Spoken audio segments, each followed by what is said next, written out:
네, 이번 코너는 영성의 밭에 보물을 나누는 시간이죠. 바로 좋은 책을 만나보는 시간입니다. 네, 오늘은 또 어떤 보물을 들고 나오셨을지 기대가 되는데요. 성바오로딸 수도회의 이빛나라 세쿤디나 수녀님을 모셔볼까요? 수녀님, 안녕하세요. 반갑습니다, 수녀님.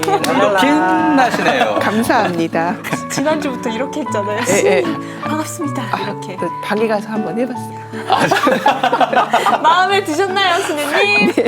안 보는 것 같으시죠? 그러니까 아닌 척해도 다 보고 계시는 거고 네. 그럼 다음 주쯤에는 한번 이렇게 안녕하세요 해주실 수 연습하고 올게. 알겠습니다. 약속까지 하셨어요. 아싸. 예, 지금 전 국민에게 하신 거기 때문에 오늘 소개할 책 저는 아까 살짝 봤는데 와 일단 두껍고요.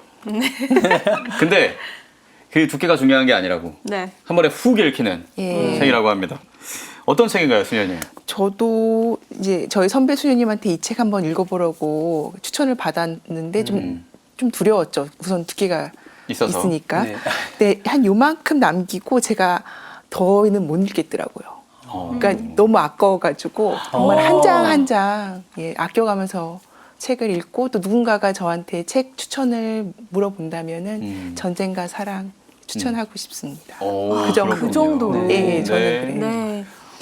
이 엔도 슈샤크는 워낙 뭐 전 세계적으로 유명하신 분이고요. 그렇죠. 그리고 이 노벨 문학상 후보에도 굉장히 많이 후보로 올라가신 분이시기도 하고 침묵이라는 소설로 네. 아주 유명하시죠. 그렇죠. 그래서 또 많은 신부님들이 그 침묵이란 책을 보고 사제의 길을 걷겠다라고 마음 먹으셨던 신부님 계셨다는 네. 이야기도 많이 들었을 정도로 그런 책을 쓰신 분이시잖아요.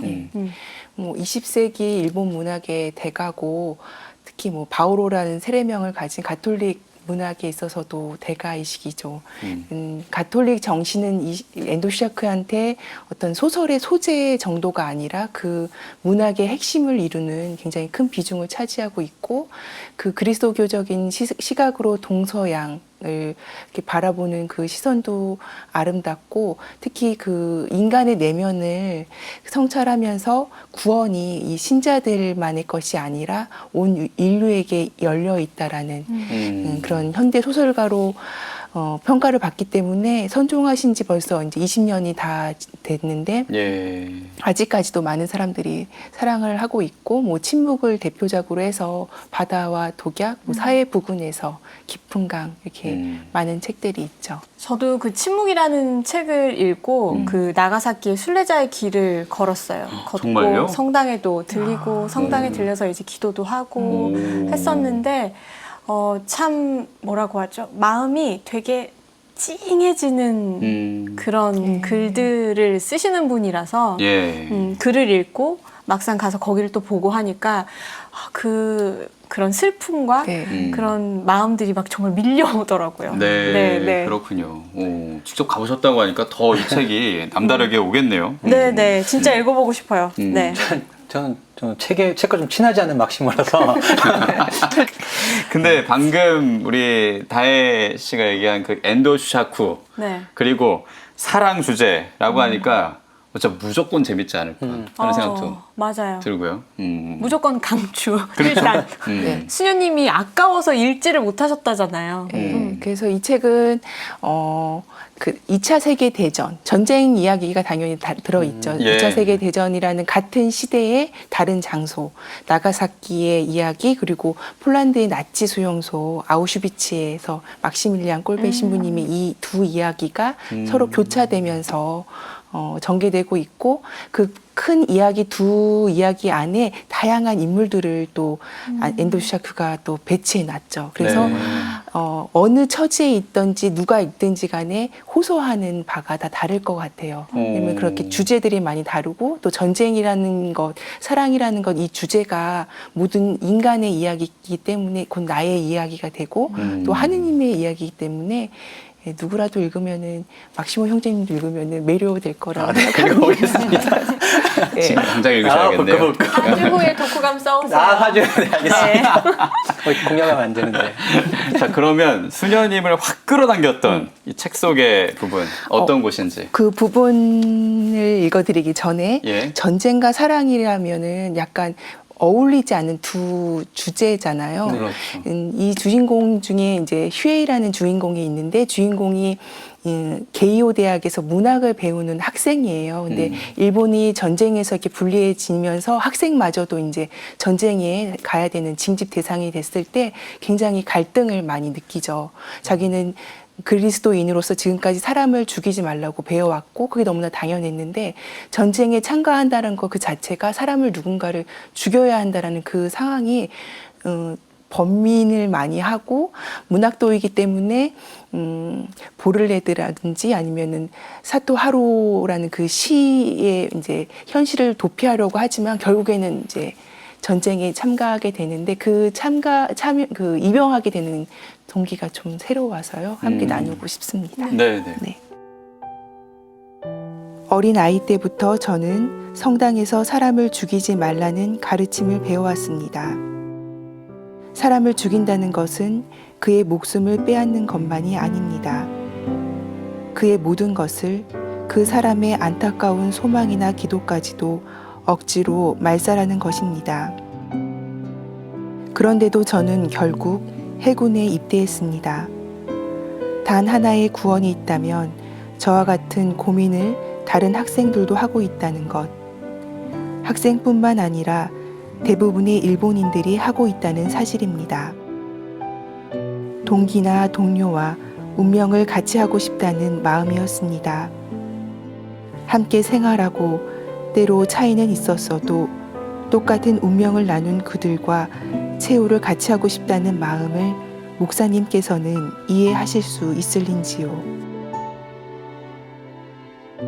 네, 그래요. 전쟁과 사랑의 일부를 읽어주셨는데 사람을 죽이지 말라라는 그런 계명도 저는 같이 떠오르게 되고 한 사람이 온다는 것은 그 사람의 전체가 오는 일이기 때문에 굉장한 일이다라는 그 19절도 저는 반대로 떠올랐어요.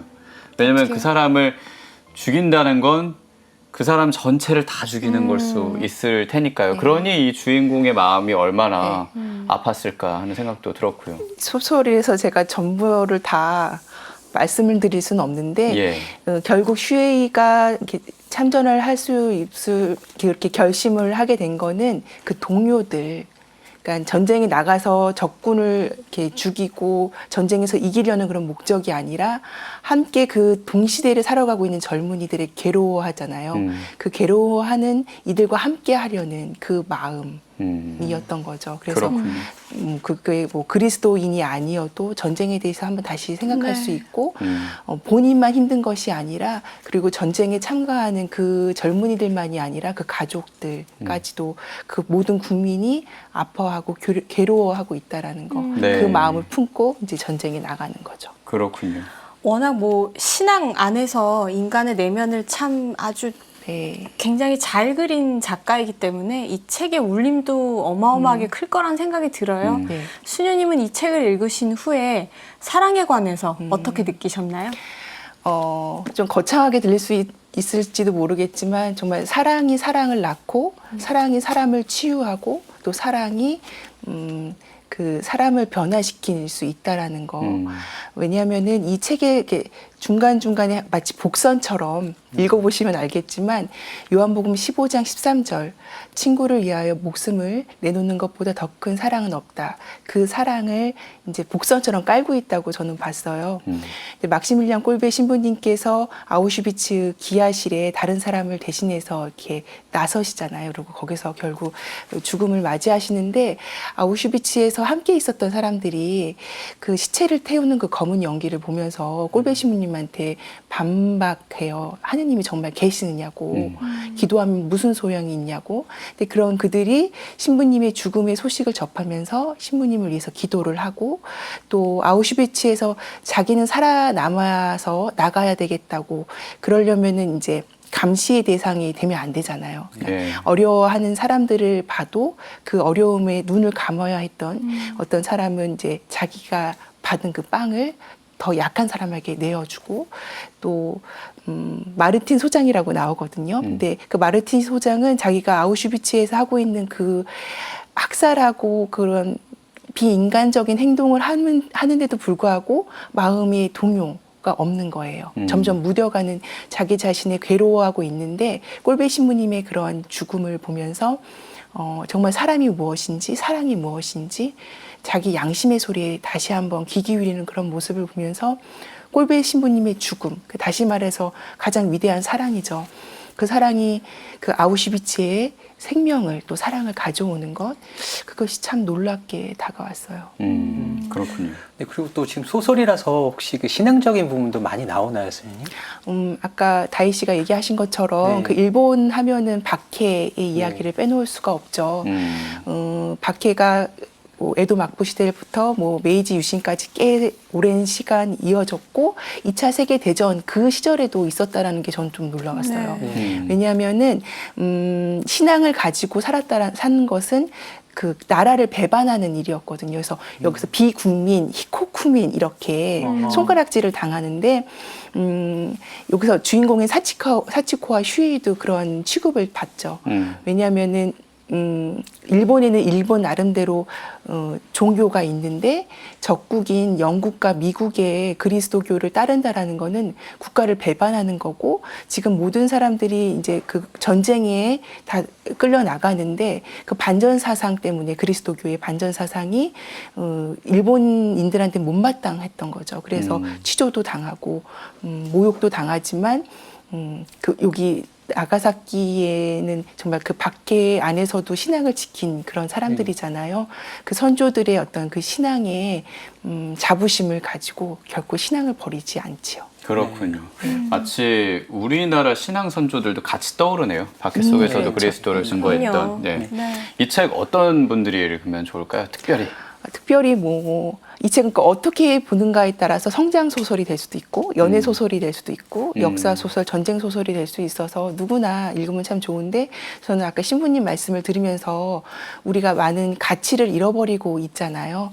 근데 특별히 요즘은 짧은 문장 그 단편을 많이 좋아들 하시는데 정말 이 여름에 이 장편 소설 한번 읽어보시면서 우리가 놓쳤던 어떤 가치들, 인간의 아니면은 내 양심 그리고 조금 더 나가자면 어떤 사랑에 대한 어떤 통찰들 그런 것을 이 책을 통해서 한번 되짚어 보면은 그 숨겨진 그 보물들을 잘 발견할 수 있을 거라고 생각합니다. 네. 필력이 워낙 좋은 작가의 장편을 읽는다는 건요. 그래요. 그만큼 또 긴 호흡과 긴 울림이 있을 것 같아요. 수님 오늘 귀한 책 소개해 주셔서 고맙습니다. 고맙습니다. 감사합니다. 감사합니다.